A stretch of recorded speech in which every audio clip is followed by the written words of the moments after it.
What if what we call midlife crisis is nothing but your own inner divinity, the Kundalini, redirecting you to live a life true to your soul's purpose? Let me explain. The first half of life is largely about becoming somebody. The second half begins asking whether you can become more fully yourself. And life gives us a wake up call. The first time that it happens is when we are between the ages of 28 to 32. That's usually when we are going through our Saturn return. Saturn governs responsibility, boundaries, maturity, and discipline. This time, it isn't the awakening of Kundalini unless you have been doing practices for it.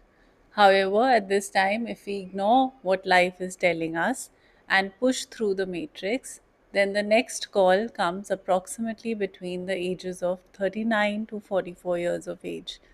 Astrologically, also when we have the Uranus opposition in our birth chart, for everyone it will be different. Uranus activates the Kundalini to start rising from the root back up to the third eye. And Uranus says, you cannot continue living the way you have been living. It represents freedom, awakening, disruption, individuation, liberation from obsolete structures, and a reconditioning of your beliefs and emotions.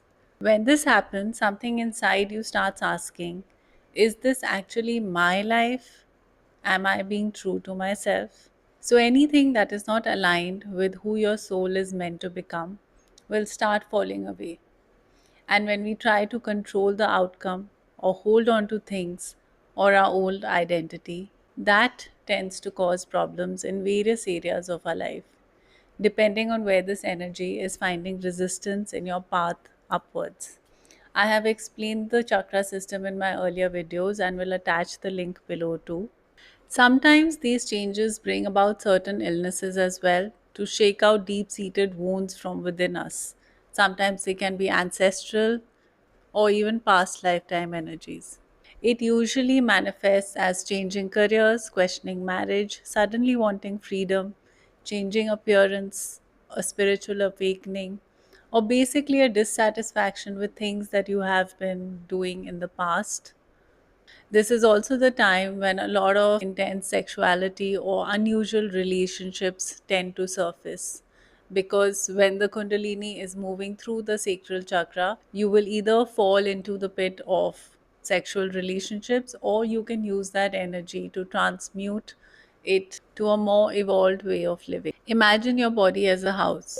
For 40 years, you've arranged the furniture, which is your conditioning. Then suddenly the electrical voltage increases dramatically.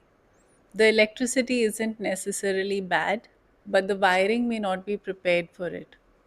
The electricity is the Shakti, and the wiring is your nervous system, through which this energy rises. Which is why all the gurus advise not to do intense practices without purifying the body, or any practice that you may not be ready for.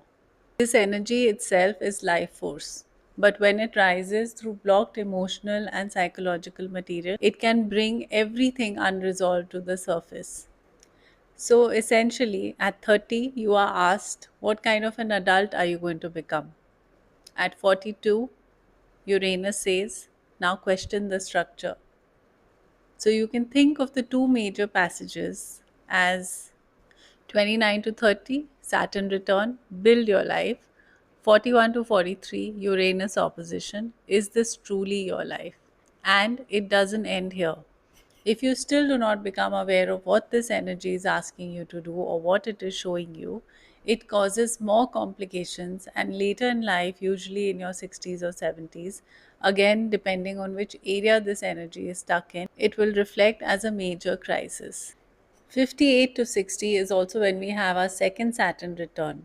What and who remains when you strip life down to what is essential? Kundalini rises, energy encounters blockage. Blockage becomes conscious, which reflects in our life as a crisis, and crisis forces transformation. A Kundalini awakening is not necessarily enlightenment. In fact, the awakening can initially feel like chaos. The process still requires integration, compassion, and opening of the heart on a physical as well as psychological level. Midlife crisis is not necessarily that something is wrong with my life. It can be a beautiful process of acknowledging that the consciousness that created my previous life structure has outgrown it. And if it is causing an identity change, it is perfectly fine for you to let go of your old identity and embrace the authentic you. The important thing to keep in mind is that the planets don't cause the crisis. They mark developmental windows in which something already latent in you becomes activated. They help you honor your authenticity when we understand what the crisis is here for.